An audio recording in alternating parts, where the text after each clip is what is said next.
आदरणीय दर्शकवृन्द, यहाँहरूलाई आउटलुक स्पेसलमा हार्दिक स्वागत छ।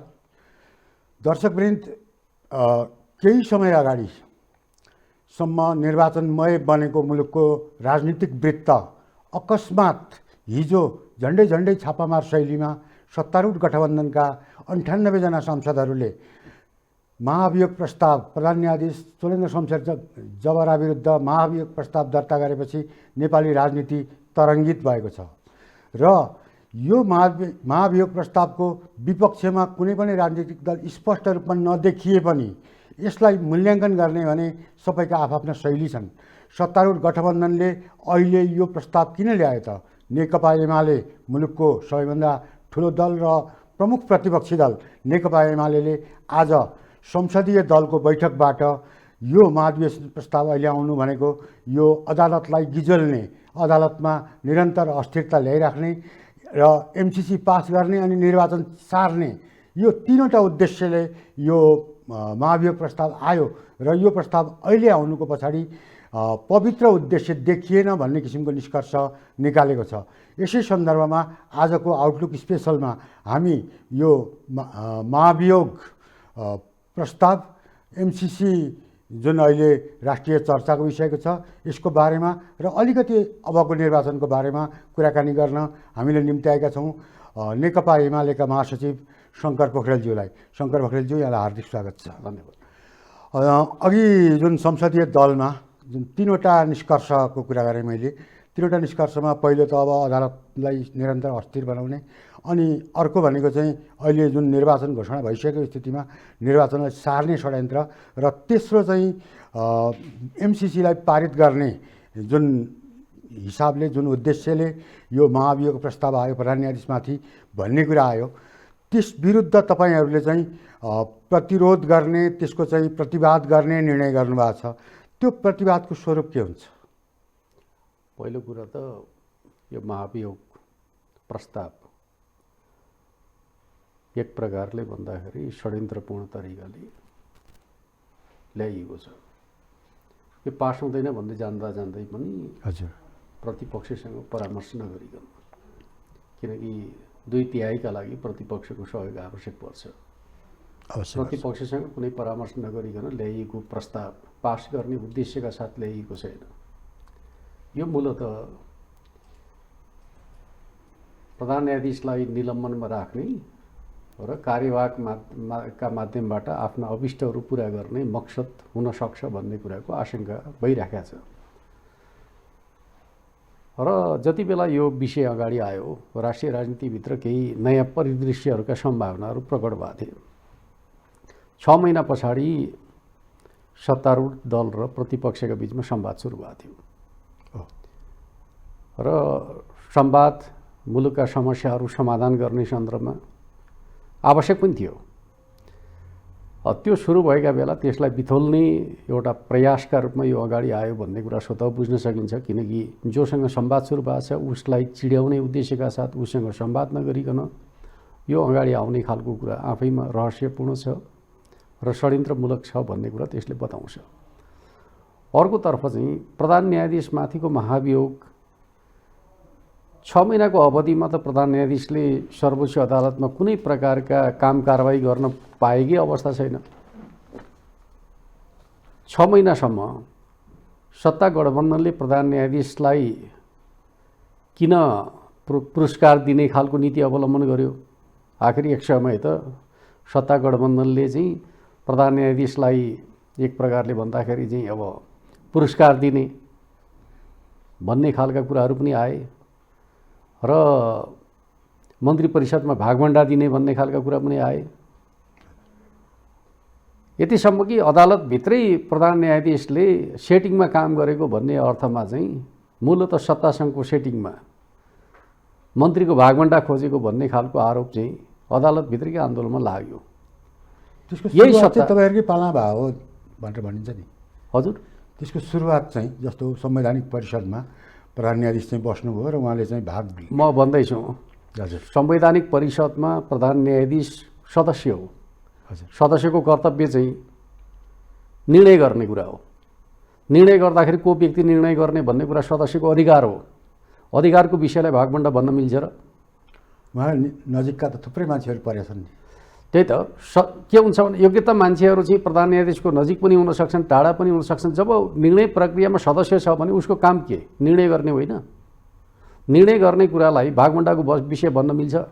तर अब सांसदै नभएको व्यक्तिलाई मन्त्री बनाउने खालको कुरा, उहाँ त एक प्रकारले भने दलको प्रतिनिधित्व होइन, गठबन्धनको सरकारभित्र मन्त्री बनाउने खालको कुरा यदि उहाँका तर्फबाट प्रस्ताव राखिएको, सरकारले स्वीकार गरेको, गठबन्धनले स्वीकार गरेको हो भने त त्यो चाहिँ अनुचित हो नि। सदस्य भएको ठाउँमा निर्णय गर्ने कुरालाई अनुचित भन्न थाल्यो म त सदस्य किन बनाएको? यो के होइन भने संवैधानिक परिषदमा प्रधान न्यायाधीश सदस्यको हैसियतमा निर्णय गरेको कुरा चाहिँ भागबण्डाको विषयका रूपमा विवेचना गर्ने र सर्वोच्च अदालतको निर्णय प्रक्रिया प्रभावित गरे बापत दिएको पुरस्कारलाई समान ठान्न मिल्छ र? त्यस अर्थमा म के भन्छु भन्दाखेरि यदि गठबन्धनले उहाँको भूमिकाका बारेमा आज जे प्रश्न उठाइरहेका छ ती प्रश्नहरू त आजका प्रश्न त होइन नि त, त्यो त 6 महिना पहिलेका प्रश्नहरू होलान्। 109 दिन पुराना प्रश्नहरू, 6 महिना पहिलेका प्रश्नहरूलाई आधार बनाएर उहाँमाथि महाभियोग लगाउने खालको कुरा भने चाहिँ असल नियत होला? किनकि उहाँको आचरणमाथिको प्रश्न हो भने त उहाँले जति बेला सक्रियतापूर्वक काम गरिराखेको थियो त्यति बेला लगाउनु पर्थ्यो नि, पर्ने थिएन। त्यस अर्थमा यो अचानक छापामार शैलीमा तपाईँ आफैले जे भन्नुभयो यो शैलीमा लगाउनुका पछाडिको उद्देश्य के हुनसक्छ, नियत के हुनसक्छ भन्ने प्रश्न स्वाभाविक रूपमा राष्ट्रिय राजनीतिको अत्यन्त पेचिलो प्रश्न र सत्ता गठबन्धनका लागि अत्यन्त महँगो पर्ने प्रश्न। किन यति बेला जे घटनाहरू घट्छन्, यदि सत्ताका पक्षमा कुनै प्रकारले अदालतको प्रयोग हुन्छ भने र अन्य निकायहरूको प्रयोग हुन्छ भने स्वाभाविक रूपमा त्यसका पछाडि उनीहरूको बदनियत छ भन्ने कुरा बुझिनेछ। त्यसर्थ मैले तपाईँले भने जस्तो 3वटा विषय मात्रै हुन् भन्ने म ठान्दिनँ। एउटा पक्ष त के हो त भन्दाखेरि यो आफैमा षड्यन्त्रपूर्ण छ, नाटकीय छ, रहस्यपूर्ण छ र यो लोकतान्त्रिक प्रक्रियालाई बिथोल्ने उद्देश्यका साथ एक प्रकारले मुलुकमा अस्थिरता सिर्जना गर्ने उद्देश्यका साथ अगाडि आएको छ भन्ने कुरालाई बुझ्नु जरुरी छ। दोस्रो पक्ष सर्वोच्च अदालतमा विचाराधीन मुद्दाहरूको सुनुवाईको प्रक्रिया सुरु भएपछि महाभियोग दर्ता गरियो, नियमित सुनुवाई नहुन्जेलसम्म गरिएन।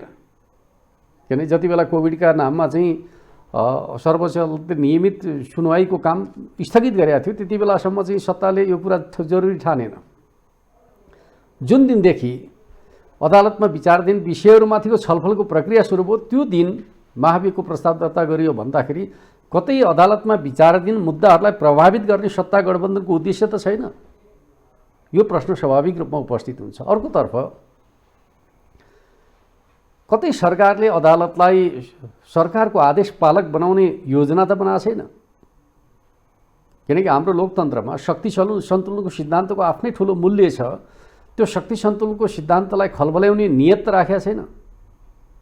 यो पनि लोकतन्त्रको रक्षाका प्रश्नमा चाहिँ हामीले उठाइरहेका विषयहरू हुन्। अर्कोतर्फ स्थानीय चुनाव सार्न चाहने गठबन्धनका नेताहरू अचानक बिहान बालुवाटार पुग्नुभयो, हिजो बिहान। त्यसपछि 11 बजे चाहिँ प्रस्ताव दर्ता भयो। भन्नुको मकसद सत्ता स्वार्थको सौदाबाजीमा यो महाभियोग प्रस्ताव अगाडि आयो भन्ने कुरा त त्यसले देखाउँछ नि त। किनकि उहाँहरू आफै पनि अघिल्लो दिन एमसिसीका बारेमा छलफल गर्नुभयो, उहाँहरूका बिचमा कुनै सहमति हुन सकेन। त्यति बेला महाभियोगको विषय नै थिएन। विषय के थियो भन्दाखेरि सत्ता गठबन्धनका नेताहरूका बिचमा एमसिसीको विषयमा उहाँहरू छलफल गर्दाखेरि सहमत हुन सक्नु भएन। त्यसपछि अर्को दिन बिहान उहाँहरू चाहिँ नाटकीय हिसाबले एउटा प्रस्ताव लिएर जानुभयो। त्यो प्रस्तावलाई प्रधानमन्त्रीले स्वीकार गर्नुभयो भन्ने कुरा आयो। र के आधारमा उहाँले स्वीकार गर्नुभयो? कतै एमसिसीसँग यसलाई जोडियो कि स्थानीय चुनावसँग यसलाई जोडियो कि? किनकि सत्ता गठबन्धनका आफ्ना आफ्ना स्वार्थहरू सार्वजनिक भइराखेकै छन्। माधव नेपालका लागि दलीय मान्यतालाई स्थापित गर्ने कुरा माधव नेपाल पक्षका लागि प्रधान विषय बनेको छ। जुन विषय संसदमा अदालतमा विचाराधीन छ। माओवादीका लागि अहिले स्थानीय चुनाव टार्न खोजिराखेको छ उसले। किनकि पुष्पल दाहाल प्रचण्डले स्थानीय चुनावभन्दा पहिले प्रतिनिधि सभाको चुनाव गर्नुपर्छ भनेर पैरवी गर्नुभयो। वैशाखमा प्रतिनिधि सभाको चुनाव गरौँ भनेर भन्नुभयो। पछि शेरबहादुरजीले त्यसलाई अस्वीकार गरेर स्थानीय चुनावको मिति घोषणा गर्ने स्थिति उत्पन्न भयो। त्यसर्थ माओवादीको इन्ट्रेस्ट के हो भन्ने कुरा त्यसले उजागर गर्छ। अर्कोतर्फ चाहिँ माधव नेपालको समूह एमसिसीका विरुद्ध सडकमा, प्रचण्ड आफ्नो पार्टीभित्र एमसिसीलाई अगाडि बढाउनका लागि नसक्ने अवस्थामा पुगेको स्थिति र शेरबहादुर देउबाजीका लागि एमसिसी अगाडि बढाउनु पर्ने बाध्यताका बिचमा कतै उहाँहरूले यी सबै विषयमा सौदाबाजी गरेर चाहिँ यो विषय अगाडि बढ्यो कि भन्ने खालको आशंकाहरू भइरहेका छन्। म के ठान्छु भन्दाखेरि यदि यस प्रकारको सौदाबाजी भएको छ भने, कुनै पनि विषयमा सौदाबाजी गरिएको छ भने त्यो अनुचित कार्य हो, भ्रष्ट आचरण हो। कुनै एउटा विषयका लागि अर्को विषय जोड्ने खालको कुरा लोकतन्त्रमा उचित मानिन्छ मानिँदैन? मानिँदैन। हरेक विषय स्वतन्त्र ढङ्गले विवेचना गर्ने खालको हैसियत नेपालका राजनीतिक दलहरूले राख्नुपर्छ, तब मात्रै लोकतान्त्रिक प्रक्रिया सबल र सुदृढ हुन्छ।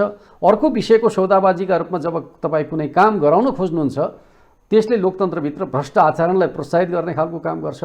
त्यस अर्थमा अहिलेको सत्ता गठबन्धनका जे प्रकारका गतिविधिहरू अगाडि बढेका छन् त्यसले लोकतन्त्रलाई डिरेल गर्ने, मुलुकमा अस्थिरता सिर्जना गर्ने र संवैधानिक एउटा सङ्कट खडा गर्ने जोखिम बढेर गएको छ भन्ने कुरा नै हाम्रो कुरा हो। र त्यसलाई हामी उहाँहरूले त न्यायिक शुद्धिकरणका लागि, न्यायपालिकाको शुद्धिकरणका लागि चाहिँ यो एउटा प्रक्रिया हो पहिलो, जुन चाहिँ बारले पनि त्यही माग राखिरहेको थियो। सुन्नु न, शुद्धिकरणको प्रक्रिया भने चाहिँ नेपालको सर्वोच्च अदालतभित्र के भयो, बेन्च सेटिङ गर्ने सम्मका कुराहरू भए र पछिल्लो समय चाहिँ अदालतका फैसलाहरू कस्ता रहे, विरोधाभासपूर्ण रहे। दुनियाँको लोकतान्त्रिक अभ्यासभित्र, संवैधानिक अभ्यासभित्र अदालतले प्रधानमन्त्री तोक्ने खालको कुरा कहीँ भएको देख्नुहुन्छ तपाईँ? र हाम्रो संविधानले, हाम्रो कानुनले अदालतले प्रधानमन्त्री तोक्ने अनुमति दिएको छ। र यतिसम्म कि सर्वोच्च अदालत कहिले संविधानवादको कुरा गर्छ, कहिले संसदको सर्वोच्चताको कुरा गर्छ। उसका निर्णयहरूमा जब दोहोरो मापदण्ड देखा पर्छ, स्वाभाविक रूपमा विवादमा पार्ने खालको काम एकजनाको मात्रै हो भन्न त मिल्दैन नि त। विवादमा पार्ने खालको काम स्वाभाविक रूपमा जो संलग्न छन्, जसले त्यस प्रकारको भूमिका खेलेका छन्, उनीहरू त्यसका लागि जिम्मेवार छन् भन्ने कुरा बुझ्दाखेरि एकजनामाथि प्रहार गर्ने बित्तिकै सुधार हुन सक्छ।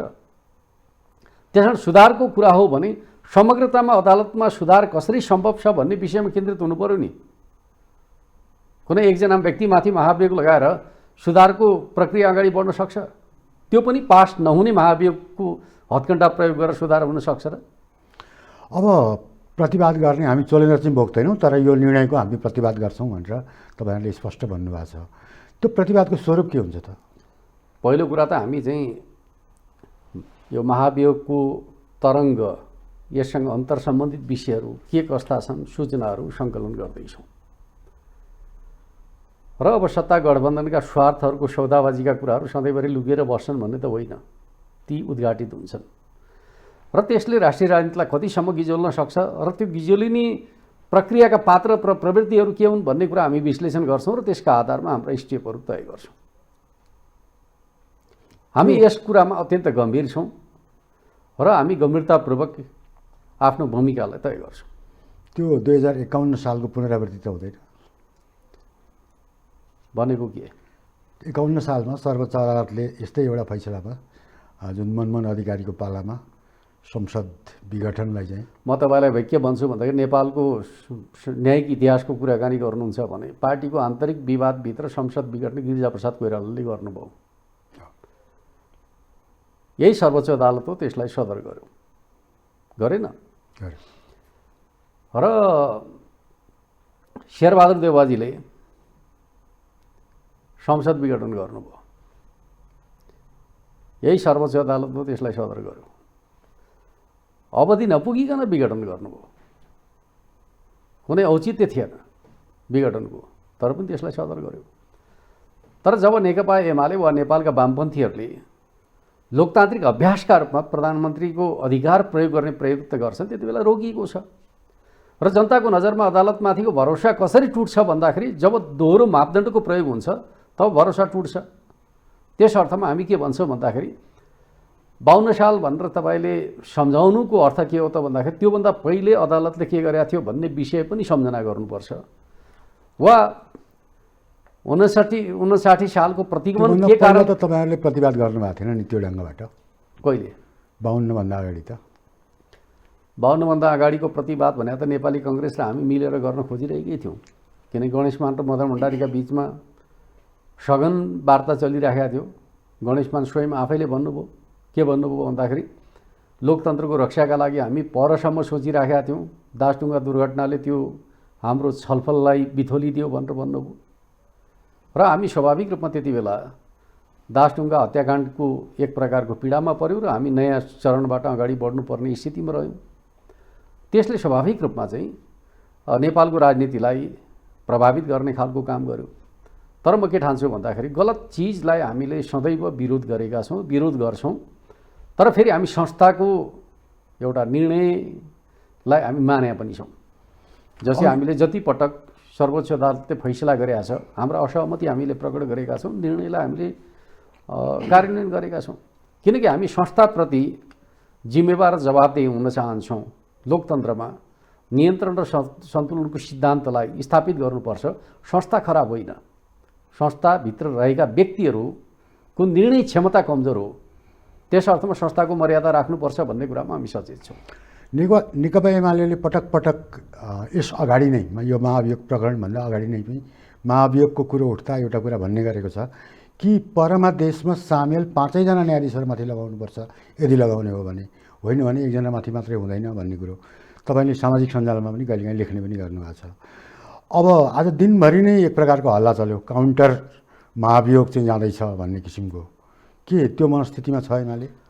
हामी के गर्छौँ भन्ने कुरा प्रतीक्षा गरौँ, किनकि हामी गम्भीर छौँ। हजुर, कुन स्टेप चाल्नुपर्छ भन्ने कुरा हामी असफल हुने गरी होइन, सफल हुने तरिका खोजेर चाल्छौँ। त्यस अर्थमा अहिले तपाईँसँगै चाहिँ हामी यो स्टेप चाल्छौँ भन्नुको अर्थ छ भन्ने मलाई लाग्दैन। त्यो हस्ताक्षर त्यसैका लागि आज तपाईँहरूले भोलि एउटा चाल्ने राजनीतिक दलले आफ्ना सांसदहरूको शक्तिलाई कहाँ कसरी प्रयोग गर्ने भन्ने कुरा उसको आफ्नो अधिकारको कुरा हो। त्यो अधिकारलाई हामीले चाहिँ उपयुक्त तरिकाले कुनै आवेग उत्तेजनामा नआइकन त्यो पनि त एकैचोटि आयो। मुलुकको लोकतान्त्रिक हितका लागि हामी प्रयोग गर्छौँ। हिजो उता हस्ताक्षर हुने, आज यता हुने भन्दाखेरि निश्चित रूपमा हिजोको घटनाले हामी संयोग मात्रै हो। हामी गम्भीर भएका छौँ। हिजो नै हामीले आकस्मिक रूपमा सचिवालयको बैठक बस्यौँ र आज हामी संसदीय दलको बैठक बसेका छौँ। र यो घटनालाई हामीले चाहिँ सामान्य घटनाका रूपमा लिएका छैनौँ। यो एउटा षड्यन्त्रपूर्ण कदम हो र यसले परसम्म लोकतान्त्रिक प्रक्रियालाई बिथोल्न सक्छ भन्ने खालको आशंकासहित हामी छलफलमा जुटेका छौँ र उपयुक्त कदम हामी चाल्छौँ। अलिकति थेमेटिक प्रकारको कुरो चाहिँ जस्तो तपाईँहरूले चलेन्द्रलाई बोक्दिन भन्ने कुरो त भनिसक्नुभयो, चलेन्द्र प्रवृत्तिलाई चाहिँ हामीले बोक्दैनौँ भनेर भनिसक्नुभयो। र न्यायालयभित्र यति धेरै विकृति छन्, विसङ्गति छन्, 109 दिनदेखि न्यायालय सुचारू हुन सकेको छैन। केही मुद्दाहरू हेरियो, बन्दी प्रत्यक्षीकरण हेरियो होला, तैपनि बारको विरोध निरन्तर छ। अरू पेसागत सङ्घ सङ्गठनहरू पनि विरोधमा छन्। हुनु चाहिँ के पर्थ्यो होला त न्यायालय? पहिलो कुरा त बारको आन्दोलनै उचित छैन, बहस त त्यहाँबाट गरौँ। हामीले जस्तो प्रकारको संवैधानिक व्यवस्था निर्माण गरेका छौँ त्यो संवैधानिक व्यवस्थाले सर्वोच्च अदालतको न्याय निरूपणको प्रक्रियालाई रोक्न अनुमति दिन्छ। जनताको मौलिक हक हो न्यायको हक। मौलिक हकलाई रोक्ने अधिकार कुनै एउटा सङ्गठनलाई हुन्छ, बार एसोसिएसनलाई हुन्छ वा न्यायाधीशहरूलाई हुन्छ।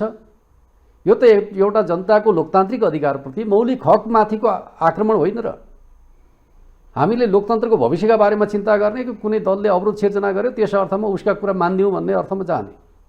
अनि उहाँहरू पनि त निष्पक्ष न्याय पाउने जनताको हक नै भनिराख्नु भएको छ नि। उहाँहरू भनेको के हो त भन्दाखेरि न्यायको एक प्रकारले भन्नुहुन्छ भने पैरवी गर्ने नाममा के हुन्छ भन्दाखेरि उहाँहरू त अभियुक्तको पनि वकिल हो, पीडितहरूको मात्रै होइन। सर्वोच्च बारका सदस्यहरू भनेका अभियुक्तका पनि पैरवी गर्ने व्यक्तिहरू हुन्। उनीहरू चाहिँ न्यायको पक्ष पोषण मात्रै गर्छन् भन्ने होइन नि। उहाँहरू त अभियुक्तको पक्षमा बहस गर्ने व्यक्ति पनि हो भन्ने कुरालाई बुझौँ न। त्यस अर्थमा न्यायको हक भनेको पीडितहरूको हकको कुरा हो। हाम्रो संविधानले दिने हक भनेको चाहिँ हो स्वाभाविक रूपमा आफ्नो पक्षमा पैरवी गर्ने हक त हरेकलाई हुन्छ, पीडकलाई पनि पैरवी गर्ने हक हुन्छ। तर के होइन भन्दाखेरि न्यायको हक भनेको जो पीडित छ उसले प्राप्त गर्ने हक हो भन्ने कुरा त बुझ्नु पर्यो नि, परेन? त्यस अर्थमा चाहिँ वकिलहरूको व्यावसायिक कर्म न्यायको हकसँग मात्रै जोडिया छ भन्ने कुरा होइन। उनीहरूले बहस गर्दाखेरि चाहिँ स्वाभाविक रूपमा पीडकका पक्षमा पनि बहस गर्ने गर्छन्। र सबभन्दा ज्यादा ठुला भनिएका वकिलहरू जति ठुला पीडकहरू छन् त्यसको पक्षमा पैरवी गर्ने को छन् त भन्दाखेरि आफूलाई वरिष्ठ ठान्ने वकिलहरू छन्। त्यो चिजलाई हामीले न्यायको हकको चाहिँ प्रवृत्तिका रूपमा चित्रण गर्न मिल्छ र मिल्दैन। यद्यपि त्यो न्यायिक व्यवस्थाभित्रको एउटा प्रणाली हो, हामी त्यसलाई मानेका छौँ, तर त्यसले न्यायको अधिकारको पैरवी गर्छ भन्ने खालको कुरा चाहिँ होइन। अब संसदको अङ्कगणितले एमाले बिना पास हुँदैन, यो त सबैलाई थाहा छ। 2/3 चाहिन्छ र 2/3लाई एमाले अनिवार्य छ। तर यो एक त सत्तापक्ष र प्रतिपक्ष बिचको बढ्दो दूरी, यसले बढाएको दूरी र यो स्थितिमा नेपालको अबको राजनीतिक परिदृश्य कसरी अगाडि बढ्ला र अर्को कुरो चाहिँ यो स्थितिको एक्सटेन्टमा गएर चाहिँ के हामी फेल्ड स्टेटतिर जाँदैनौँ? त्यो त सत्तापक्ष बढी जिम्मेवार हुनुपर्छ होइन। जसले सरकारको नेतृत्व गरेको छ, लोकतन्त्रलाई कुन बाटो हिँडाउने भन्ने कुराको सन्दर्भको बारेको मुख्य जिम्मेवारी उसको हो। तर म तपाईँलाई के भन्न चाहन्छु भन्दाखेरि नेकपा एमाले संसदको सबैभन्दा ठुलो दलका रूपमा, नेपालको लोकतान्त्रिक आन्दोलनको एउटा महत्त्वपूर्ण शक्तिका रूपमा, जनताको भरोसायोग्य शक्तिका रूपमा र भविष्यमा जनताले आशा गरिरहेको शक्तिका रूपमा रहेको नेकपा एमाले अहिले जुन प्रकारका षड्यन्त्र र खेलहरू भइरहेका छन् त्यसलाई सामना गर्ने आँट गर्छ। र हामी के कुरामा विश्वस्त छौँ त भन्दाखेरि जतिसुकै षड्यन्त्र गर्न खोजे पनि हामी असफल बनाउँछौँ। हिजो खोजिया होइन, स्थानीय तहको निर्वाचनलाई चाहिँ पर टार्ने, प्रतिनिधि सभाको निर्वाचन पछाडि गर्ने भनेर षड्यन्त्र गरिएको थियो, सम्भव भएन नि त, घोषणा गर्न बाध्य हुनु पर्यो। र अहिले पनि षड्यन्त्रका तानाबाना बुनिँदैछन्, हामी बुझिरहेकै छौँ, सूचनाहरू आइरहेकै छन्, तर त्यो षड्यन्त्र हामी सफल हुन दिँदैनौँ।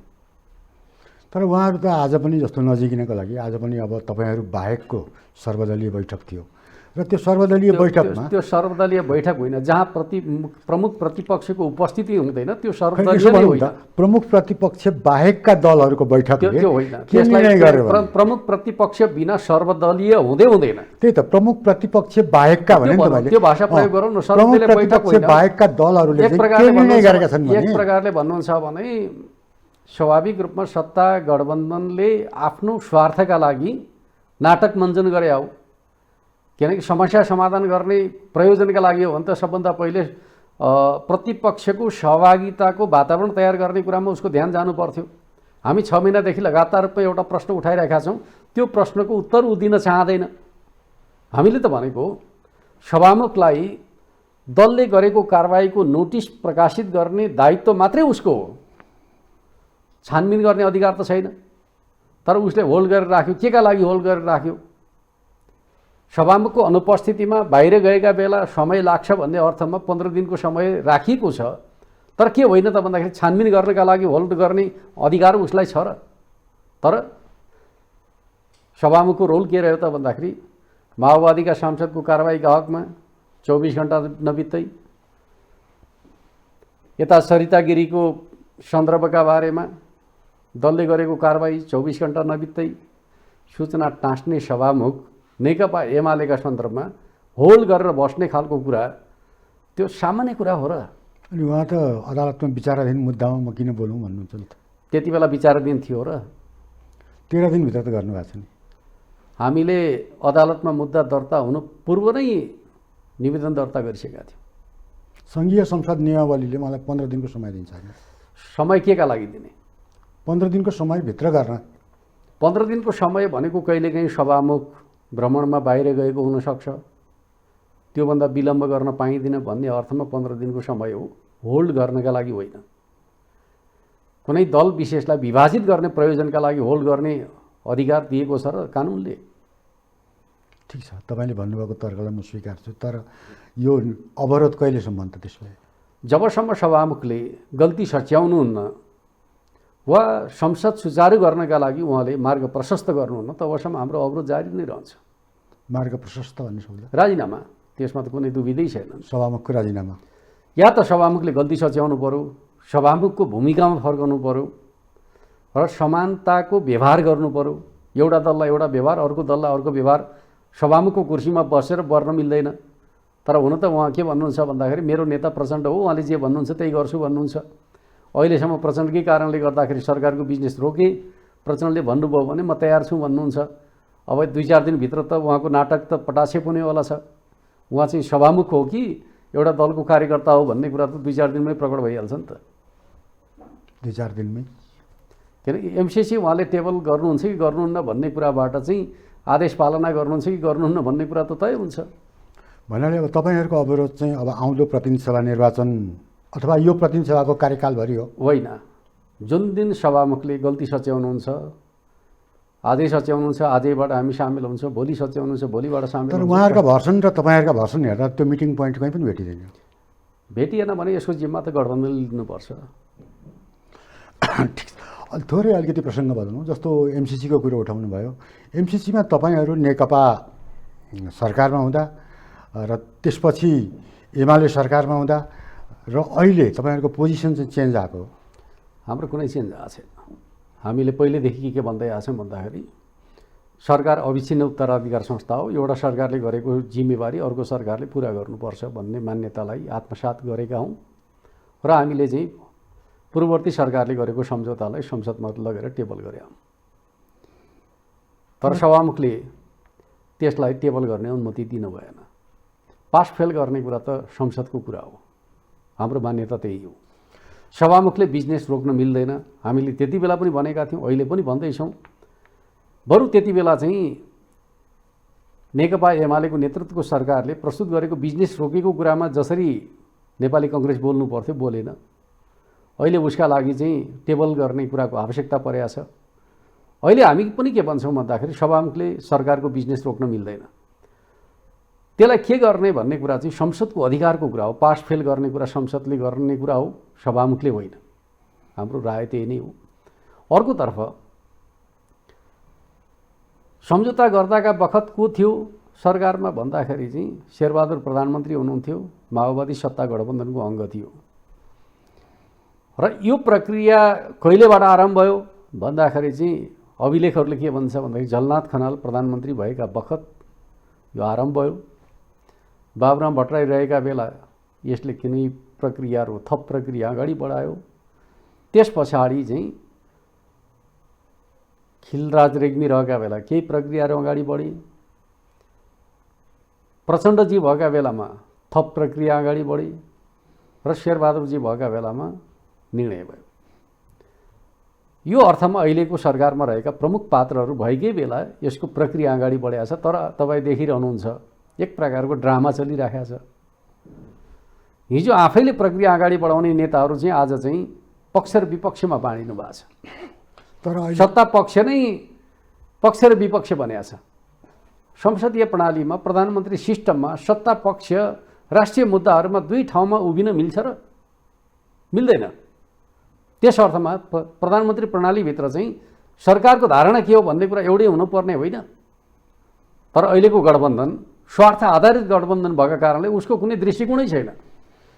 मुलुकको दीर्घकालीन हितका सन्दर्भमा के गर्नुपर्ने भयो भन्ने कुरा उसले न त बुझेको छ, बुझ्न चाहेको छ। एक प्रकारले भन्ने हो भने ऊ चाहिँ नेपाली जनताको भावनामा खेल्ने, पक्षको जनमत पनि आफैसँग विपक्षको जनमत पनि आफैसँग लिने कुटिल चाल अन्तर्गत चलेको सत्ता पक्षले प्रतिपक्षको रोल के हुने भनेर प्रश्न गर्न मिल्छ र? तर यो एमसिसीकै कुरा गर्दाखेरि एमसिसीलाई संसदमा लगेर अनुमोदन गराउने कुरो त तपाईँहरूकै पालामा भयो होइन र? संसदमा लानुपर्छ भन्ने कुरा हामीले गरे हो। सभामुखले रोक्न मिल्दैन भन्ने कुरा गरेकै हो। अहिले पनि त्यही कुरा गर्दैछौँ। तर पास फेल गर्ने कुरा संसदको विशेषाधिकारको कुरा हो। त्यहाँ के गर्ने भन्ने विषय हामी त्यहीँ पुगेपछि गर्छौँ। जति बेला हामी त्यहाँ जान पाउँछौँ, हामी संसदीय प्रक्रियामा भाग लिन पायौँ भने हामीले त्यहाँ भूमिका खेल्छौँ। अनि सबै विकास आयोजनाहरू संसदबाटै लैजानुपर्छ भन्ने धारणा हो यहाँहरूको? जस्तो बिआरआई भनौँ एक हिसाबले, के चिज? जस्तो जसरी एमसिसी एउटा चाहिँ विकास आयोजनाको रूपमा आयो, आर्थिक अनुदानको रूपमा आयो, विकासका लागि आर्थिक अनुदानको रूपमा आयो, त्यस्तै बिआरआईको केसमा पनि त्यही हो। सुन्नु न, सम्झौताको पक्षले जे कुराको डिमान्ड गर्छ त्योसँग जोडिन्छ भनेर उनीहरूको डिमान्ड हो। यो त्यो त एमसिसीको डिमान्ड हो किनकि नेपालमा जुन प्रकारको राजनीतिक अस्थिरता छ यो अस्थिरताभित्र चाहिँ संसदले ओन गरेन भने, सरकार चेन्ज भयो भने आयोजनाको भविष्य के होला भन्ने खालको उनीहरूको चिन्ताको कुरा हो। र फेरि हामीलाई यो हानि हुने विषय पनि होइन। किन होइन भन्दाखेरि जब आयोजना चाहिँ अब अनुमोदन नगर्दा ठिक हुने, अनुमोदन गरे बेठिक हुने हुन्छ र? ठिक हो भने जस्तो बेला पनि ठिक हुन्छ, बेठिक हो भने जस्तो बेला पनि बेठिक हुन्छ। अनुमोदन नगरिकन बेठिक चिज पनि लिन मिलेन। अनुमोदन गर्दा चाहिँ बेठिक चिजलाई अनुमोदन गर्न पनि मिलेन भन्दाखेरि यो चाहिँ के हुन भएन भन्दाखेरि अनुमोदन गर्ने प्रोभिजनका कारणले समस्या पर्यो भन्ने खालको कुरा गलत कुरा हो। आज तपाईँहरूभन्दा बाहेकका दलहरूको बैठक, सर्वदलीय शब्द मैले प्रयोग गरिनँ, तपाईँहरूभन्दा बाहेकका दलहरूको बैठकले चाहिँ एमसिसी टेबल गर्ने एउटा लगभग वातावरण बन्यो भन्ने किसिमको कुराकानी गर्यो। र अघि तपाईँले भन्नुभएकै कुरो, सभामुखले म चाहिँ एम्पायरको भूमिका हुँ र निर्णायकको भूमिका मात्रै हुँ, बाँकी निर्णय दलहरूको हो भनेर भन्नुभयो। अब यसको मतलब एमसिसी टेबल हुँदैछ केही समयमा, र त्यतिखेर तपाईँहरूको भूमिका के हुन्छ? हामी संसदभित्र प्रवेश गर्नका लागि हामीलाई रोकिया छ, ढोका बन्द छ। किनकि हामीले जे विषय उठाएको छौँ, हामीले उठाएको विषय गैर सांसदलाई राखेर संसद चल्दैन भन्ने विषयको उत्तर हामीले पाएको छैनौँ। म तपाईँलाई भन्छु, संसदभित्र राष्ट्रपतिलाई सम्बोधन गर्नका लागि आमन्त्रण गर्दाखेरि पनि उपराष्ट्रपति आउँदाखेरि बालकोनीमा बस्नुपर्छ। संसदमा बस्न अनुमति प्राप्त हुँदैन। राष्ट्रपति जस्तो सम्मानित उपराष्ट्रपति जस्तो सम्मानित व्यक्ति पनि बालकोनीमा गएर बस्नुपर्ने संसदभित्र दलले कारबाही गरेका सांसदलाई राखेर संसद चलाउने कुरा मिल्छ र? मिल्दैन। त्यस अर्थमा हाम्रो आपत्ति संसदीय प्रणालीलाई कस्तो बनाउने भन्ने कुरासँग सम्बन्धित छ नि। यो विषयको उत्तर नदिकन पन्छेर भागेर अगाडि बढ्न मिल्छ र? यो विषय उहाँहरूले पन्छेर अगाडि बढ्न खोज्नुभन्दा हामी जनतामा लिएर जान्छौँ नि। जनतामा भन्छौँ संसदीय प्रणालीभित्र यति असंसदीय काम भएको छ, जुन कुराका लागि हामीले संसदमा निरन्तर आवाज उठायौँ, सत्ता पक्षले त्यो कुराको सुनवाई गरेन। अब नेपाली जनता तपाईँहरूले सुनवाई गर्नुहोस्, कुरा के हो भन्छौँ नि, हामी भन्दैनौँ। भन्नाले एमसिसीको केसमा पनि तपाईँहरूको अवरोध कायमै हुन्छ, किनकि हामी प्रवेश गर्न नपाइकन हाम्रो उपस्थिति बिना छलफल हुन सक्छ र हामी छलफलमा भाग लिन सक्छौँ र अब हाम्रो सहमति बिना उहाँहरूले चाहिँ प्रतिस्थापन विधेयक पास गर्नुभएकै छ। त्यसो गर्नुभयो भने त अब हामीले अब केही भन्ने कुरा भएन। तर त्यो संसदीय मूल्य मान्यता अन्तर्गतको कुरा हो कि होइन भन्दाखेरि होइन। किन बजेट भने चाहिँ जेठ 15 मा प्रस्तुत गर्नुपर्ने संवैधानिक र कानुनी बाध्यताभित्र रहेको बजेटको त उहाँहरूले प्रतिस्थापन विधेयक बलजफ्तीपूर्ण ढङ्गले ल्याउनु कुनै जरुरी थियो र आज हालत के छ? उहाँहरूको प्रतिस्थापन विधेयकका कारणले गर्दाखेरि मुलुकको अर्थतन्त्र कहाँ रसातलमा पुगिसक्यो। कुनै इन्डिकेटरहरू पोजिटिभ छैनन्। हिजो एउटा दुईटा इन्डिकेटर तलमाथि हुँदाखेरि चाहिँ कत्रो हड्कम मचाउने काम हुन्थ्यो। आज हेर्नु त केन्द्रीय सञ्चित कोष ओह्रालो लागेर चाहिँ अहिले कुनै ठुलो महाविपत्ति आइलाग्यो भने राज्यले खर्च धान्न सक्ने अवस्था छैन। एक दिनको मैले तथ्याङ्क पढ्दै थिएँ, 9 अरब 10 अरबको हाराहारीमा खुम्चिएको थियो केन्द्रीय सञ्चित कोष। विकास खर्चको कुराकानी गर्नुहुन्छ भने 6 महिनाको विकास खर्च 15% को हाराहारीमा छ। विकास खर्च, पुँजीगत खर्च। अर्कोतर्फ आयात भत्तै बढ्या छ, निर्यात घट्दो क्रममा छ। जबकि नेकपा एमालेका पालामा चाहिँ आयात घट्दो क्रममा थियो, निर्यात बढ्दो क्रममा थियो। पोजिटिभ डिरेक्सनमा चाहिँ मुलुकको वैदेशिक व्यापार अगाडि बढिराखेको थियो। र मूल्य वृद्धिको कुराकानी गर्नुहुन्छ भने 4% भन्दा तल रहेको मूल्य वृद्धि अहिले बढेर चाहिँ 7.1% मा चाहिँ मूल्य वृद्धि भएको अवस्था छ, जसलाई उच्च वृद्धि दर भनेर भन्ने गरिन्छ। अर्कोतर्फ मौद्रिक सङ्कुचन इतिहासमा सबभन्दा जटिल मोडमा पुगेको छ र बैंकहरूमा पैसाको अभाव छ। जबकि राष्ट्रको ट्रेजरीमै पैसा छैन भने बैंकहरूको हालत के होला तपाईँ अनुमान गर्न सक्नुहुन्छ। त्यसले के हुन्छ भन्दाखेरि नेपालमा उत्पादनशील क्षेत्रमा लगानी अवरुद्ध भएको छ र सारा पैसा केमा खर्च भइरहेको छ भन्दाखेरि विलासितामा खर्च भइरहेको छ, आयातमा खर्च भइरहेको छ। विदेशी मुद्राको सञ्चिति घटेर चाहिँ एक समय हाम्रा पालामा हामीले 10 महिनाको खर्च धान्न नसक्ने अवस्थाको सञ्चिति छोडेर गएका थियौँ। अहिले चाहिँ 6 महिनाको खर्च धान्न नसक्ने अवस्थामा विदेशी मुद्राको सञ्चित पुगेको छ। अर्कोतर्फ बाहिर जाने युवाहरू बढी छन्, रेमिटेन्स घट्न थालेको छ। भन्नुको अर्थ के हो त भन्दाखेरि अहिलेको अर्थ मन्त्रालय र सरकार आर्थिक नीतिहरूको चाहिँ एक प्रकारले सेटिङमा चल्न थालेको छ र मुलुकमा एउटा संस्थागत करप्सनको प्रक्रिया सुरु भएको छ, जसका कारणले गर्दाखेरि आज मुलुकको अर्थतन्त्र चाहिँ रसातलमा पुग्दैछ। कसैलाई त्यो विषयको चिन्ता छैन। प्रधानमन्त्री भन्नुहुन्छ सबै कुरा ठिक छ, तर तथ्यहरूले त मुलुकको दुर्गति बताइरहेको छ। यसको करेक्सन के त? Early election? यसको करेक्सन म तपाईँलाई भन्छु, साँचो कुरा हो, तपाईँले ठिकै प्रश्न उठाउनुभयो। त्यो के हो त भन्दाखेरि दुईटा कारणले गर्दाखेरि अर्ली इलेक्सन मुलुकको बाध्यता बनिया छ। स्वीकार्नु नस्वीकार्नु आफ्नो ठाउँमा हो। समय गुजार्नका लागि हामी 5 वर्ष घटाउन पनि सक्छौँ, तर राष्ट्रलाई के पीडा भोग्छ भन्ने कुरा आफ्नो ठाउँमा छ। किनकि अहिले राज्यका महत्त्वपूर्ण 3 अङ्गहरू व्यवस्थापिका जस्तो छैन, सरकार जस्तो छैन, अदालत जस्तो छैन। तीनवटै अङ्गमाथि जनताको भरोसा टुटिराखेको छ।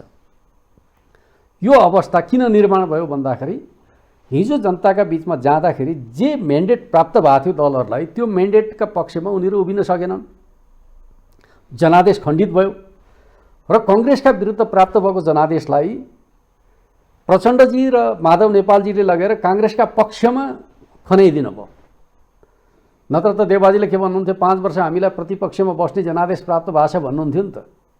त्यो अपराध कसले गर्यो त भन्दाखेरि पुष्पकमल दाहाल प्रचण्ड र माधव नेपालले जनताले दिएको एउटा पवित्र जनादेशलाई खण्डित गरिकन जसका विपक्षमा जनादेश प्राप्त भएको उसका पक्षमा लगेर चाहिँ समर्पित गरिदिनु भयो। त्यस अर्थमा म के भन्छु भन्दाखेरि जनादेशको खिलाफमा जाने अधिकार उपयुक्त होइन। त्यस अर्थमा नयाँ जनादेशतर्फ जाने कुरा आवश्यक कुरा हो भन्ने कुरा लोकतन्त्रको विशेषताका रूपमा यसलाई लिनुपर्छ भन्ने मलाई लाग्छ। र विगतमा पार्टीभित्रको आन्तरिक द्वन्द्वमा गिरिजाप्रसाद कोइरालाले पनि विघटन गरेर नयाँ जनादेशमा जाने कुरा गरेकै थियो, त्यसले मान्यता पाएकै थियो। अहिले केपी ओलीले चाहिँ नयाँ जनादेशको कुरा गर्दाखेरि चाहिँ प्रतिगमन भनेर चाहिँ जुन प्रकारले चाहिँ थ्योराइज गर्न खोजियो, चुनाव प्रतिगमन भन्ने खालको चाहिँ नेपालका एक प्रकारले भन्यो भने नेताहरूको विवेचना चाहिँ लोकतन्त्रमाथिको उपहास हो। जनतामा जाने कुरा एकैछिनपछि म चुनावमा आउँछु फेरि। हजुर, अलिकति एमसिसीकै बारेमा थोरै कुरा गरौँ। यहाँले भन्नुभयो व्यवस्थापिका, कार्यपालिका, न्यायपालिका तीनवटै कमजोर भएको छन्, एकअर्का बिचमा सुसम्बन्ध पनि खलबलिएको छ। त्यो मात्रै होइन, नेपालका सम्पूर्ण संस्थाहरू, लोकसेवा आयोगदेखि लिएर अख्तियारसम्मकै कुरा गर्ने हो भने पनि संस्थाहरू निरन्तर कमजोर भइरहेका छन्। एउटा राष्ट्रिय वस्तुस्थिति त्यो छ। र दोस्रोतर्फ चाहिँ के छ भनेदेखि जस्तो वामपन्थी स्कुलिङको कुरो गरेँ, वामपन्थी राजनीतिमा आउने बेलामा सुरुवाती चरणमा अहिले त अलिकति फरक भयो होला, तर अलि अगाडि चाहिँ 2-4 वर्ष अगाडिसम्म पनि भारतीय र अमेरिकासँग जोडेर विस्तारवाद, उपनिवेशवाद जस्ता शब्दहरू चाहिँ जोडजाड गरिन्थ्यो। कतै यो एमसिसीको अहिलेको टसलले नेपाली जनमतलाई त्यतैतिर, त्यो खालको विरोधतिर, त्यो खालको एउटा चाहिँ वातावरण त्यता लगिरहेको छैन? एउटा त के हुन्छ यो एमसिसीको विषय गिजोल्ने पात्र को हो त भन्दाखेरि चाहिँ पुष्पकमल दाहाल प्रचण्ड नै हो। कार्यकर्तालाई उचाल्ने, आफूले पत्र लेख्ने, यस्तो प्रकारको नाटक कति उचित हो? अर्कोतर्फ एमसिसी भनेको अमेरिकी सरकार अन्तर्गत एउटा परियोजना हो। मुलुकको प्रधानमन्त्रीले चाहिँ परियोजनालाई पत्र लेख्न मिल्छ मिल्दैन? प्रोटोकलले के भन्छ? उहाँका कुनै कन्सर्नहरू थिए भने प्रधानमन्त्रीका रूपमा अमेरिकी राष्ट्रपतिलाई पत्र लेख्नुपर्ने होइन र? वा कुनै कन्सर्न थिए भने विभागीय मन्त्रीहरूलाई भन्नुपर्ने होइन? एमसिसीलाई लेख्नुपर्ने हो भने हाम्रो ब्युरोक्रेसीलाई भन्नुपर्ने होइन र? त्यस अर्थमा गिजोल्ने खालका काम त सत्ता गठबन्धनका जुन प्रकारका विरोधाभासी क्रियाकलाप छन् त्यसकै कारणले गिजोलिया छ। यहाँ चाहिँ त्यो मुलुकको एक प्रकारले भन्यो भने चरित्रका सन्दर्भमा, शासन प्रणालीको चरित्रका सन्दर्भमा आधारित भएर चाहिँ नेपालमा एमसिसी गिजोलिया होइन। एमसिसीलाई गिजोल्ने खालको काम सत्ता पक्षका क्रियाकलापहरूले भएको छ। एउटा विचित्र कुरा म तपाईँलाई भन्छु, एमसिसीमा हस्ताक्षर गर्ने नेपाल सरकारले हो नि। हस्ताक्षर गर्ने पक्षले चाहिँ एमसिसीका बारेमा स्पष्ट पार्नु पर्यो, सम्झौताका बारेमा स्पष्ट पार्नु पर्यो भने एमसिसीलाई पत्र लेख्नु उचित हो। जसले हस्ताक्षर गर्यो उसैले स्पष्ट पार्नु पर्यो नि। नेपाल पक्षले हस्ताक्षर गरेको छ भने त्यो हस्ताक्षर किन गरियो भनेर आफैले भन्नुपर्ने होइन? ज्ञानेन्द्र कार्कीले त भनिसक्नुभयो त। तर उहाँ आफै अध्ययन कार्यदलमा बस्नु भएको छ, त्यो नाटक होइन। जसले हस्ताक्षर गर्छ ऊ अध्ययन गर्नुपर्ने, अध्ययन नगरिकन हस्ताक्षर गर्नुभयो। जनता किन चाहिँ यी उद्वेलित हुने गर्छन् त भन्दाखेरि जसले हस्ताक्षर गर्यो ऊ अध्ययन कार्यदलमा बस्दाखेरि जनताले के भन्छ भन्नु त।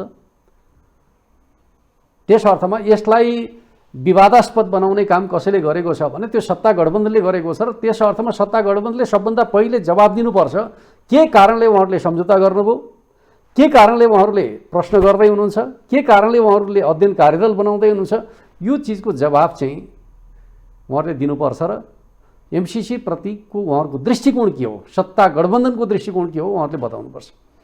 यो पछिल्लो चरणमा जुन त्यहाँका सहायक विदेश मन्त्री डोनाल्ड लूले नेकपा एमालेका अध्यक्षलाई पनि फोन गर्नुभयो र उहाँलाई के भन्नुभयो भन्ने कुरो त धेरै बाहिर आएन, तर अरूहरूलाई भनेको जस्तो प्रधानमन्त्रीले भनेको कुरो र माओवादी अध्यक्ष प्रचण्डलाई भनेको कुरो चाहिँ बाहिर आयो र त्यसबेला चाहिँ एमसिसी पारित भएन भने हामी चीनले हस्तक्षेप गरेको बुझ्छौँ भनेर भनियो।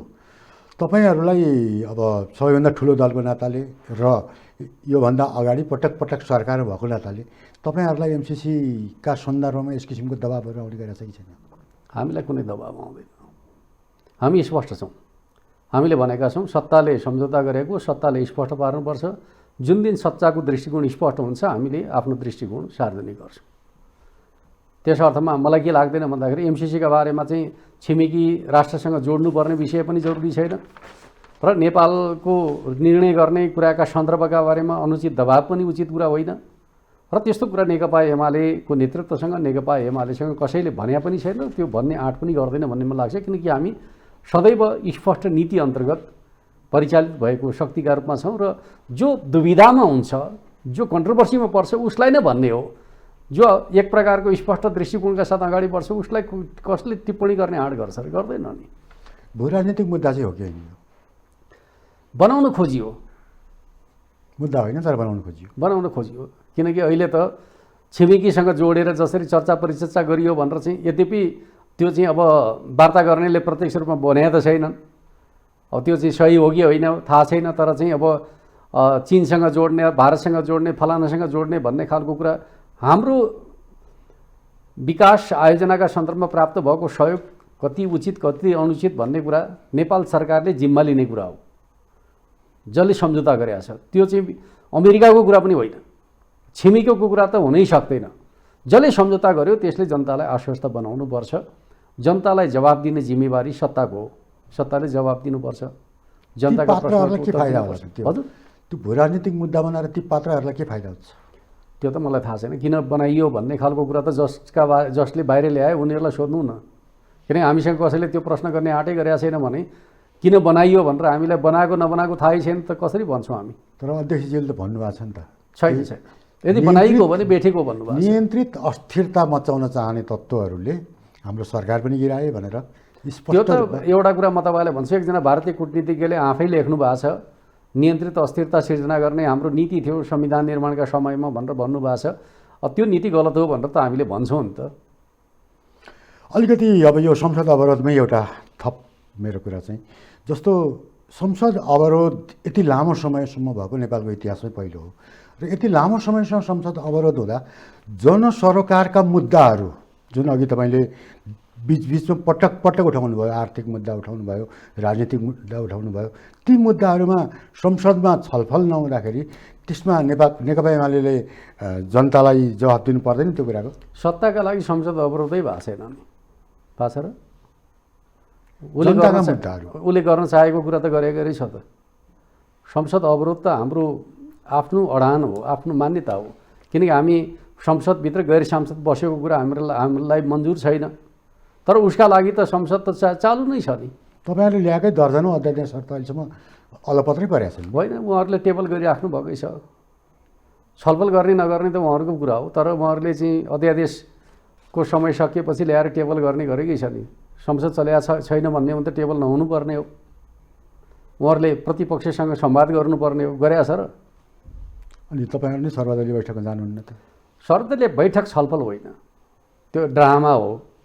किनकि एक प्रकारले चाहिँ नेकपा एमाले संवादका लागि तयार छैन भन्ने कुरा देखाउन खोज्या हो र जुन म तपाईँलाई एउटा प्रश्न गर्छु, तपाईँ कस्तो उत्तर दिनुहुँदो रहेछ भन्ने कुरा नागरिकका हिसाबले नेकपा एमालेलाई विभाजित गर्नका लागि पहिले केपी शर्मा ओली प्रधानमन्त्री हुँदाका बखत उहाँले एउटा दृष्टिकोण सार्वजनिक गर्नुभयो। त्यो भने के हो त भन्दाखेरि दल विभाजनका सन्दर्भमा 40% संसदीय दलमा र 40% चाहिँ पार्टीमा हुने प्रोभिजन लोकतन्त्रलाई चाहिँ सहज बनाउने कुराका सन्दर्भमा उचित होइन, त्यस अर्थमा रका ठाउँमा उहाँ राख्नु भन्नुभयो र अध्यादेश उहाँले 20%मा झारिदिनु भयो, टेबल गर्नुभयो। तर नेपाली काङ्ग्रेसले पनि विरोध गर्यो, त्यसको पुष्पकमल दाहाल प्रचण्डले विरोध गर्नुभयो, माधव कुमार नेपाल लगायतकाहरूले विरोध गर्नुभयो र प्रधानमन्त्रीले चाहिँ सबैको विरोध भइसकेपछि उचित त हो तर चाहिँ यति धेरैको विरोध भएपछि चाहिँ उपयुक्त होइन भन्ने ठान्नुभयो र फिर्ता लिनुभयो। यो त सत्य हो नि। त्यस पछाडि शेरबहादुर देउवा जसले 40% को प्रोभिजनको विरोध गरेर रका ठाउँमा वा राख्दाखेरि विरोध गरेर अध्यादेश फिर्ता ल्याउनका लागि भूमिका खेल्ने नेपाली काङ्ग्रेसको सभापति शेरबहादुर देउवा प्रधानमन्त्री भएका बखत उहाँले 40% का ठाउँमा 20% रका ठाउँमा वा राखेर त्यो पनि कति चाहिन्छ भन्ने कुरा सोधी माधव नेपाललाई सोधी नीतिगत रूपमा निर्णय गरेको समयको 24 घण्टा बिताएर अध्यादेश सार्वजनिक गर्नुभयो र नेकपा एमाले दल विभाजित गरियो र विभाजित गरेर अध्यादेशलाई संसदमा टेबल गर्नुपर्ने न्यूनतम कर्तव्य पुरा नगरिकन अध्यादेश फिर्ता लिनुभयो। त्यो कुरा कानुनी कुरा हो, राजनीतिक कुरा हो, संसदीय कुरा हो। त्यो प्रकारको अपराध गरेको चिजप्रति स्वाभाविक रूपमा हाम्रा रिजर्भेसन हुन सक्दैनन्। कस्तो प्रकारको संसदीय प्रणालीको अभ्यास गर्ने भन्ने कुरा चाहिँ प्रतिपक्षले भन्ने कुरा उसको हक होइन हो। त्यही कुरा हामी भनिराखेका छौँ। जे कुरा बेठिक भयो त्यो बेठिकलाई करेक्सन गर्यो भने सम्बन्धहरू फेरि नवीकरण हुन्छन् र हामी संवादका लागि तयार छौँ। हाम्रो फेरि आपत्ति असहमति चाहिँ कोसँग हो भन्दाखेरि दुईटा पक्षसँग मात्रै हाम्रो असहमति हो। एउटा गैर सांसदलाई राखेर संसद चलाउने कुराप्रति असहमति, अर्को चाहिँ हामीले मान्यता नदिएको दललाई राखेर सर्वदलीय बैठक गर्ने कुराप्रति हाम्रो असहमति हो। मान्यता चाहिँ तपाईँहरूले दिने कि निर्वाचन आयोगले? निर्वाचन आयोगले मान्यता दिएको कुरा ठिक छ कि बेठिक छ भन्ने कुराको जजमेन्ट त कानुनले पनि गर्छ होला, हामीले पनि गर्छौँ होला र अदालतमा हामीले मुद्दा हालेका छौँ। त्यो अदालतको मुद्दा निरूपण नभइकन चाहिँ ठिक र बेठिक भन्ने हक त कसैलाई छैन छ र? कि त अदालतको निर्णय छिटो टुङ्ग्याउनु पर्यो, अदालतको निर्णयलाई प्रभावित गर्नका लागि महाभियोग ल्याइएको छ भन्दाखेरि चाहिँ हामी कस्तो प्रकारको सिस्टम बनाउन खोजेका छौँ भन्ने कुरा यसले इङ्गित गर्दैन। यस्तो चिज उचित हो भन्ने लाग्छ तपाईँलाई? अब लगभग अन्तमा तपाईँहरूले पटक पटक भनिराख्नु भएको छ तीनै तहका निर्वाचनमा हामी बहुमत ल्याउँछौँ। अब नेकपा एमाले एक त सत्तामा छैन, सत्ताको पनि प्रभाव हुन्छ भनेर भनिन्छ चुनावी गणितमा, र दोस्रो कुरो नेकपा एमालेमा सानो होस् या ठुलो होस् विभाजन आछ र तेस्रो नेकपा एमाले केही अब्जसहरू पनि बोकेको छ, नेकपा कालदेखि नै केही अब्जसहरू पनि बोकेको छ। अहिलेको स्थितिमा चाहिँ तपाईँहरूले बहुमत ल्याउने आधार के हो? नेपाली जनता भन्ने शब्द एउटा त म तपाईँलाई भन्छु, अपजस भनेर तपाईँ जेलाई भन्दै हुनुहुन्छ जनताले त्यही कुरामा जस दिइराखेका छन्। किनकि जनताका बिचमा जान खोजेका कुरा बेठिक भनेर भनिएको छ, जनताले आफूसँग आउन खोज्ने कुरालाई सकारात्मक ठानेका छन्। सबभन्दा ठुलो हामी माथिको प्रहार भनेको संसद विघटन भनेको छ। जनताले दिएको जनादेशको विपरीत संसद चल्न थालेपछि विघटन जायज हो भनेर जनताले बुझिएको छ। किन जनतासँग एउटा कुरा भनेर भोट माग्ने, अर्को काम गर्ने कुरा चाहिँ उचित हुन्छ र? त्यस अर्थमा जनताको सोच र एक प्रकारले भने सत्तामा रहेका गठबन्धनको सोचमा भिन्नता छ भन्ने कुरा बुझ्नुपर्छ। एउटा कारण त यही नै हो, किनकि हामीले जे काम गर्न खोज्यौँ त्यो काम जनताले बेठिक ठानेको छैन। राजनीतिक स्वार्थको रोटी सेक्नेहरूका लागि त्यो बेठिक हो।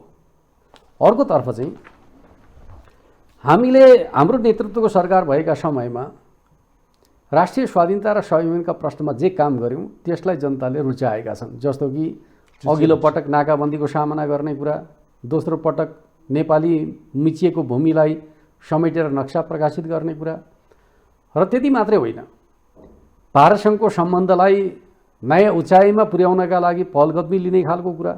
जस्तो कि पुराना सन्धि सम्झौताहरूको पुनरावलोकन गर्नका लागि विज्ञ समूह गठन गर्ने कुरा, कलकत्ता पोर्टको वैकल्पिक विकल्प खोज्ने कुरा, नेपालको पेट्रोलियम पदार्थ चाहिँ पाइपलाइन मार्फत ढुवानी गर्ने खालको कुरा, विद्युत व्यापार सम्झौता गर्ने कुरा, विद्युत खरिद सम्झौता गर्ने खालका कुरा, यतिसम्म कि जल यातायातका लागि चाहिँ अधिकार सुनिश्चित गर्ने खालको कुरा, यी सबै कुराहरू त्यही अवधिमा भए। पार्वनको अधिकारका सन्दर्भमा चीनसँग चाहिँ ऐतिहासिक सम्झौता भयो। र अर्कोतर्फ चाहिँ म तपाईँलाई के भन्छु भन्दाखेरि नेपालको दीर्घकालीन विकास प्रयासमा छिमेकी मित्र राष्ट्र भारत र चीनसँग चाहिँ चाहे एक्जिम बैंक मार्फत विकासका लागि सहयोग प्राप्त गर्ने खालका कुराहरू लगायत धेरै कुराहरू त्यति बेला भए र मुलुकमा विकासका पूर्वाधारहरूमा एक प्रकारको तीव्रता आयो। ठुला ठुला विकासका आयोजनाहरू अगाडि बढे। सडक निर्माणमा, पुल निर्माणमा, हवाई मैदानहरूको निर्माणमा र विद्युत उत्पादनका क्षेत्रमा, स्वास्थ्य पूर्वाधारको विकासका क्षेत्रमा, शिक्षा क्षेत्रको विकासका सन्दर्भका बारेमा जे जति काममा तीव्रता आयो त्यो जनताले प्रत्यक्ष रूपमा गहिरो गरी अनुभूत गरेका छन्। एमाले प्रति जनताको लगावको आधार भनेको एमाले गरेका कामहरू हुन्, गर्न चाहेका कामहरू हुन्। एमाले सरकारमा रहँदा र नरहँदाको अन्तर भनेको 1400 आयोजनाहरूको कटौतीले बताउँछ नि त। एमाले हुँदाखेरि 1400 आयोजनाहरू सञ्चालनमा जाने थिए, पुँजीगत खर्च बढ्ने थियो। उही एमाले नहुँदाखेरि 1400 आयोजना कटौती हुँदाखेरि चाहिँ पुँजीगत खर्चमा चाहिँ न्यूनता आउँदो रहेछ, मौद्रिक तरलतामा समस्या आउँदो रहेछ, बजारमा पैसाको अभाव हुँदो रहेछ। यो त सबै प्रकट भयो त। भन्नाले तपाईँहरू विश्वस्त हुनुहुन्छ तिनै तहका निर्वाचन? म त के भन्छु भन्दाखेरि म तपाईँलाई भन्छु, जसले मुलुकको स्वाधीनता, स्वाभिमान र राष्ट्रिय हितको कुरा गर्छ उसले त्यसमा नेकपा एमाले सम्झिन्छ। जसले विकास र समृद्धि मुलुकको आजको आवश्यकता भन्छ उसले एमाले सम्झिन्छ। जसले मुलुकको दीर्घकालीन परिवर्तनको बाटो के हो भन्ने कुराका सन्दर्भमा सामाजिक न्यायको कुरा, समानताको कुरा, समृद्धिको कुरा गर्छ त्यसले एमाले सम्झिने बनाछौँ। कामैबाट बनाएको नि। यहाँलाई अत्यन्त व्यस्त समयबीच नेकपा एमालेका अहिलेका जल्दा बल्ला विषयहरूमा महाभियोग प्रकरण, एमसिसी, निर्वाचन र संसदसँग सम्बन्धित विषयहरूमा महत्त्वपूर्ण विचार राखिदिनु भयो। यहाँलाई धेरै धेरै धन्यवाद। आदरणीय दर्शकवृन्द, एबिसी आउटलुकको विशेष श्रृङ्खला अन्तर्गत भोलि अर्को यस्तै कुनै विषय लिएर उपस्थित हुनेछौँ। त्यतिन्जेल मलाई पनि आज्ञा दिनुहोस्। नमस्कार।